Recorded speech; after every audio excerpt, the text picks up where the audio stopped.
Coordinate class 10th के लिए मैंने दूसरा टॉपिक अभी जस्ट स्टार्ट किया हुआ है। इससे पहले मैंने एक टॉपिक पे इंपॉर्टेंट क्वेश्चन आपको शेयर किए हुए थे और उसके कुछ हमने कॉन्सेप्ट भी आपको दिए हुए थे। सो कोऑर्डिनेट देखिए, इस क्वेश्चंस इससे आप जो क्वेश्चंस करोगे तो आराम से क्वेश्चन बन जाएंगे, बट आपको इसमें थोड़ा सा मेहनत करनी होगी और आपको जो मैं क्वेश्चन दे रहा हूँ उनको आप एक बार प्रैक्टिस कर लोगे तो आपके एग्जाम में आने की बहुत चांस है। सो बेसिकली मैं इसका कॉन्सेप्ट उठाकर बता रहा हूँ, उसके बाद मैं आपको उससे इंपॉर्टेंट क्वेश्चंस आपको शेयर करता हूँ। सो बेसिकली कोऑर्डिनेट क्या है? It is nothing but it is the point of a Cartesian plane. Cartesian plane के बारे में आपने ऑलरेडी स्टडी कर रखी हुई है, तो आप जान रहे हो कि कोऑर्डिनेट जो है इसमें बेसिकली टू ऑर्डिनेट्स होते हैं। फर्स्ट होता है एब्सेसिया, सेकंड होता है ऑर्डिनेट। ऑर्डिनेट इट मींस कि वाई एक्सिस होता है और एब्सेसा इट मींस कि एक्स एक्सिस होता है। तो बेसिकली आप अगर पी पॉइंट मैंने यहाँ लिखा हुआ है, बी जो है मान लीजिए एक पॉइंट है जो कि एक्स और वाई एक्सिस को रिप्रेजेंट कर रहा है, तो यहाँ पे जो x जो होगा वो एब्सेसा होगा और y जो होगा वो ऑर्डिनेट होगा। सबसे पहले कोई भी पॉइंट को हम लोग रिप्रेजेंट करते हैं तो पहले एब्सेसा इट मींस कि x एक्सिस को रिप्रेजेंट करते हैं और उसके बाद y एक्सिस को रिप्रेजेंट करते हैं। आगे देखते हैं, मान लीजिए आपके एग्जाम में आ सकता है एक छोटा सा 2 मार्क्स का या 1 मार्क्स का क्वेश्चन अगर आ रहे हैं, लिखा हुआ है distance between two points on the same coordinate axis है। जैसे फाइंड आउट करना है, यहाँ पे इस फिगर को आप देखेंगे, मुझे फाइंड करना है A to B, distance between A and B. यहाँ पे आप देख रहे हो, अगर ए टू बी अगर आप डिस्टेंस देख रहे हो तो यहाँ पे आपका ए जो पॉइंट है वो 6 0 पे भी 0 पे वो लोकेटेड है और बी जो है वो -2 और 0 पे लोकेटेड है।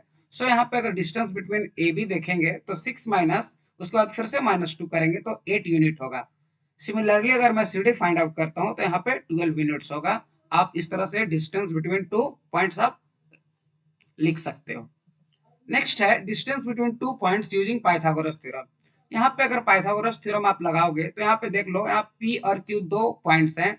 P का जो कोऑर्डिनेट है वो है x1 y1 और Q का x2 y2। यहाँ पे PQ इज इक्वल टू हम लोग लिख सकते हैं under root x2 minus x1 का whole square plus y2 minus y1 का होल स्क्वायर। आप यहाँ पे अगर ऐसे भी लिखना हो तो आप इस तरह से भी लिख सकते हो x1 माइनस x2 का whole square plus y1 minus y2 का होल स्क्वायर। मतलब ये भी एक अंडर रूट में आप इस तरह से भी लिख सकते हो। नेक्स्ट देखता हूं मैं, अगर आप इसका इलेबोरेशन देख रहे हो तो यहाँ पे मैंने इलेबोरेट करके आपको दिखाया हुआ कि डिस्टेंस फार्मूला कैसे फाइंड आउट कर सकते हो। आप इसको देख लो अच्छे से, क्योंकि कई बार ऐसे भी हो सकता है कि आपका यही पूछेगा कि what is the distance formula, deduce it with the help of the graph, तो you can solve like this. Okay, next मैं देखता हूँ सेक्शन फार्मूला। सेक्शन फार्मूला जैसे क्या होता है कि अगर दो पॉइंट्स है, मान लीजिए P जो है कोई एक पॉइंट है एक्स वाई जो कि two given to other points है, सपोज A जो है x1 y1 और B जो है x2 y2 टू पॉइंट्स हैं और उनके बीच कोई एक पॉइंट जो है P xy एक कोई पॉइंट है जो कि इंटरनली है और वो जो है A और B का जो भी लेंथ होगा उसको डिवाइड कर रहा है। इट मींस कि एक रेशियो में उसको स्प्लिट कर रहा है, तो वो रेशियो को मैं मानता हूं m रेशियो n। तो इस कॉन्सेप्ट में p X Y is equal to होगा m x2 plus n x1 upon m plus n और again m y2 plus n y1 upon m plus n। ये एक सेक्शन फॉर्मूला है, इस पे भी क्वेश्चंस आते हैं। नेक्स्ट है finding ratio given the points. अगर कोई रेशियो दिया हुआ, सपोज कि कोई ए और बी दो पॉइंट्स है, ए पॉइंट मान लीजिए x1 y1, B is equal to मान लीजिए एक और पॉइंट है x2 y2 और उनको p एक पॉइंट है जो p x y जो होगा वो उसको डिवाइड कर रहा है, उसको स्प्लिट कर रहा है।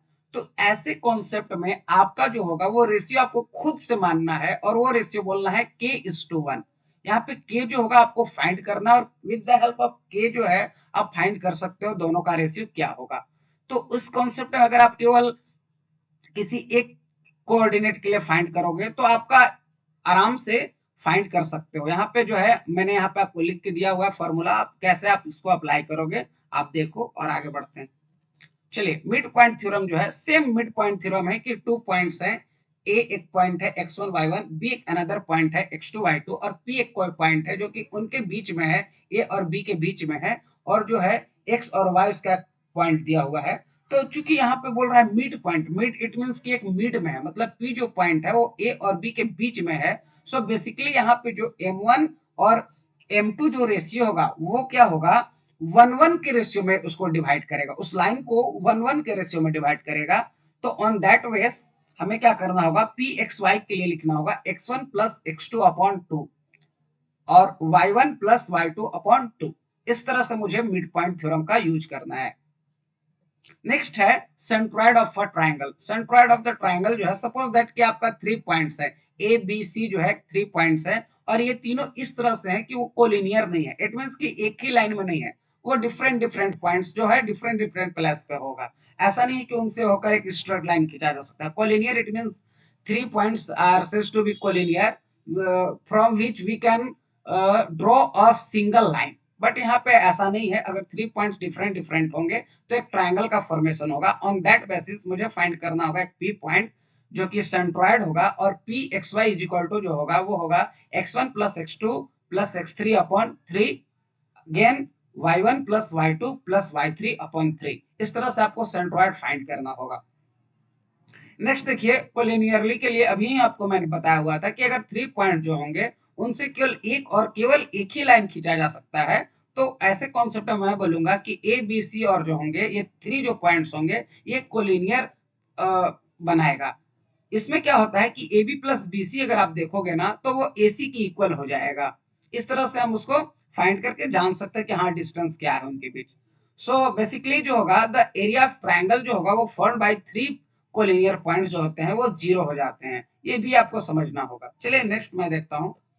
कुछ क्वेश्चन जो है बहुत इंपॉर्टेंट है जो हर बार एग्जाम में आते हैं। तो ये आपका एक पहला क्वेश्चन था, आप इसको देख लीजिए। नेक्स्ट इसे आप प्रैक्टिस कीजिएगा। नेक्स्ट एक और क्वेश्चन है जो मैंने अभी आपको रिप्रेजेंट करा हूँ, और कुछ क्वेश्चंस है जो इंपॉर्टेंट है। एक और क्वेश्चन मैंने आपको जस्ट रिप्रेजेंट किया। इस तरह से इन क्वेश्चंस को अगर आप हल करते हो तो आप बेसिकली बहुत अच्छा से स्कोर कर लोगे। ये बहुत ही आसान चैप्टर है, आराम से आप इससे क्वेश्चंस सॉल्व कर कर आप अच्छे मार्क्स ला सकते हो। आप बेसिक से हो या फिर एडवांस से हो, नो प्रॉब्लम, आप इन तरह के क्वेश्चंस को आप सॉल्व कर लो। आपके क्वेश्चंस निश्चित रूप से यहीं से आएंगे, इससे ज्यादा क्वेश्चंस आपके नहीं आ सकते हैं। सो आई थिंक आपको कुछ समझ आ भी रहा होगा। उस कॉन्सेप्ट को यहाँ पर लगाइए। कोई प्रॉब्लम्स होगी, कुछ क्वेरीज होंगी तो मैं बेसिकली आपको जरूर हेल्प करूंगा। आप मेरे टच में रहें। Thank you so much. आप सब्सक्राइब करें, शेयर करें। Thank you.